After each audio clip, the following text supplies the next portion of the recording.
por esta reunión.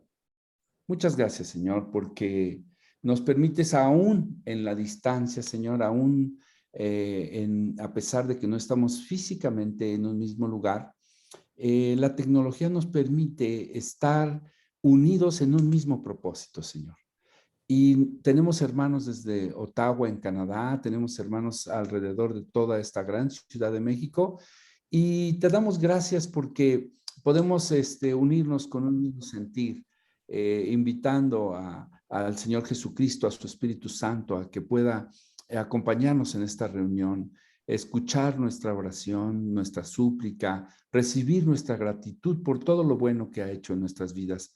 Así que te damos gracias, Padre. Muchas gracias por esta bendición en nuestras vidas, saber que podemos acercarnos al trono de la gracia de una manera confiada, Señor, esperando encontrar en este trono de tu gracia misericordia y gracia, Señor, y oportuno socorro para nuestras vidas, para la necesidad que hay en nosotros. Gracias en el nombre de Jesús, Padre.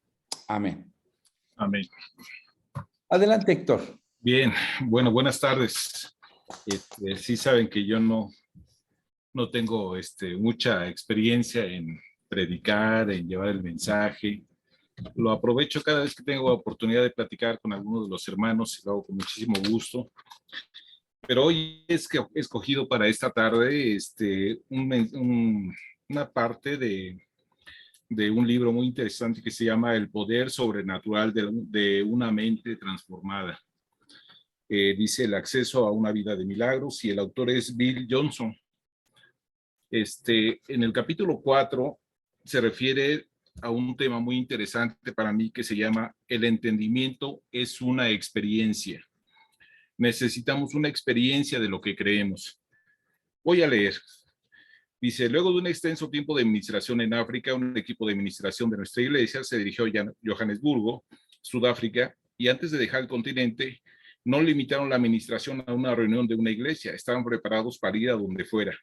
Luego de terminar con el principal objetivo del viaje, caminaban desde el hotel a un restaurante tratando de relajarse y comprar regalos, cuando se toparon con un hombre sin hogar llamado Pedro, que se encontraba en una silla de ruedas.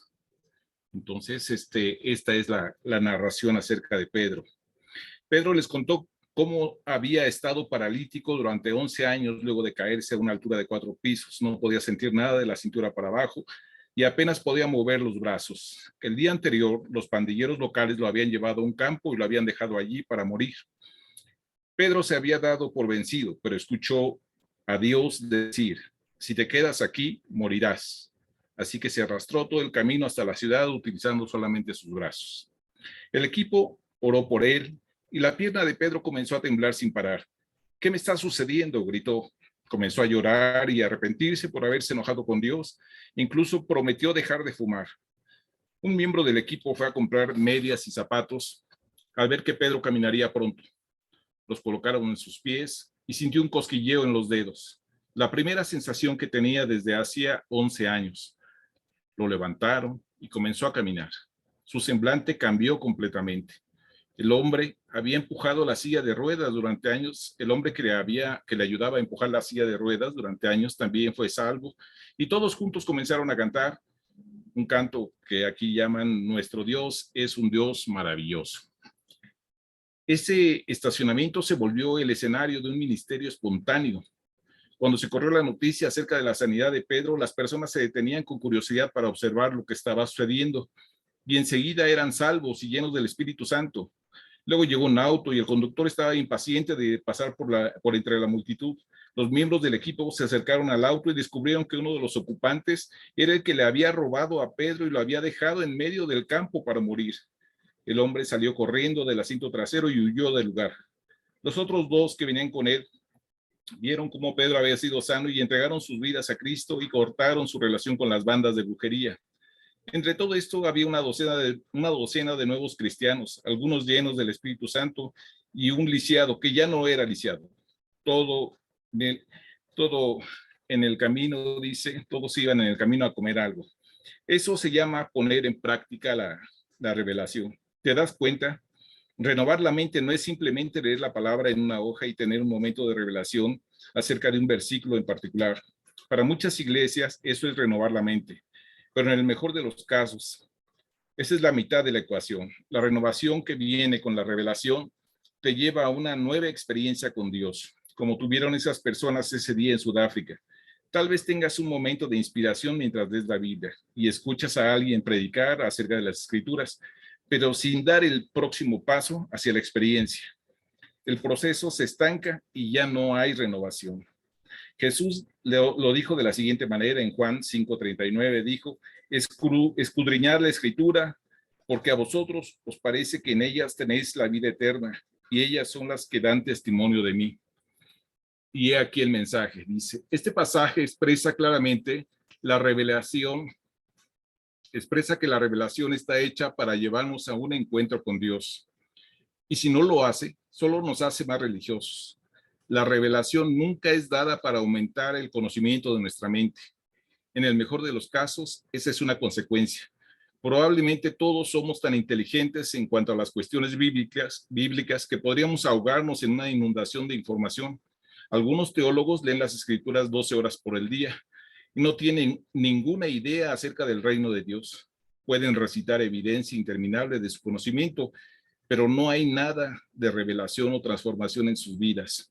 Eso les ha sucedido a muchos cristianos que a veces han adoptado una rutina de lectura bíblica sin permitir que la lectura les lleve a la experiencia. Para renovar la mente no solo debemos pensar de manera diferente, sino vivir de manera diferente, en una nueva experiencia de llenura del poder del Espíritu Santo. Este es el tema que quería comentarles hoy. Hace poco, nuestro pastor nos invitaba no tan solo a ser cristianos o a creer en Cristo. Nos decía que para ser cristianos teníamos que hacer algo al respecto. Cuando hay una necesidad, no es suficiente con poner manitas cruzadas, algo que a mí me cae la verdad un poco mal, sino que no poner las manitas juntas, sino que hay que hacer algo, hay que buscar en qué podemos ayudar, cómo colaborar. Decía él, ponía el ejemplo de que si la hermana está enferma, pues hay que hacerle una sopa, ¿no? Hay que hacer el aseo, hay que llevarle las tortillas, yo no sé, algo.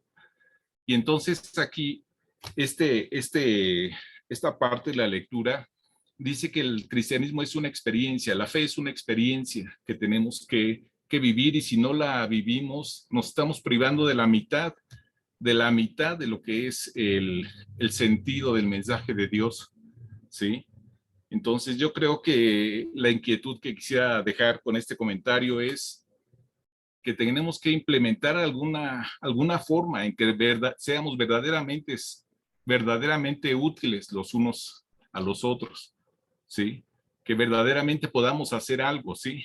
Orar es muy bonito y lo hacemos con mucho gusto, pero aquí mismo dice que la oración es una oración, no una recitación, es una oración, es profundizar en una necesidad, sentirnos verdaderamente necesitados, que Dios se manifieste y el Espíritu Santo haga una obra en esa necesidad que estamos planteando. Ahora que estamos hablando en estos últimos días de algunas enfermedades, yo creo que es una oportunidad para reflexionar en esto y pensar que no es suficiente poner manitas juntas. Eso no es suficiente. Tenemos que generar un pensamiento verdadero y un verdadero sentido de lo que deseamos que el Señor haga para nuestro prójimo por quien queremos orar, ¿sí? Hacerlo de manera profunda, pidiéndole a Dios que se manifieste en ese sentido. Hace un tiempo le decía yo a alguien que yo voy a la iglesia y disfruto la alabanza, disfruto el oír la palabra de Dios y todo, pero que regularmente no voy a ver cosas extraordinarias. O sea, siento esa responsabilidad de ir, asistir, compartir, participar, pero no voy a un show, no voy a ver alguna manifestación extraordinaria. Sin embargo, alguien o en algún lugar leí que decía, lo correcto es que sí vayamos a ver en esa reunión una situación extraordinaria. O sea, lo importante es que sí vayamos con esa intención de ver lo que el Señor hace, lo que ha hecho y lo que pretendemos que el Señor haga en la vida de los que estamos ahí en la iglesia. Y pues ese es mi mensaje el día de hoy. Hagamos del conocimiento de la palabra de Dios, como aquí lo dice el tema, una experiencia. Ese es mi mensaje el día de hoy. Gracias.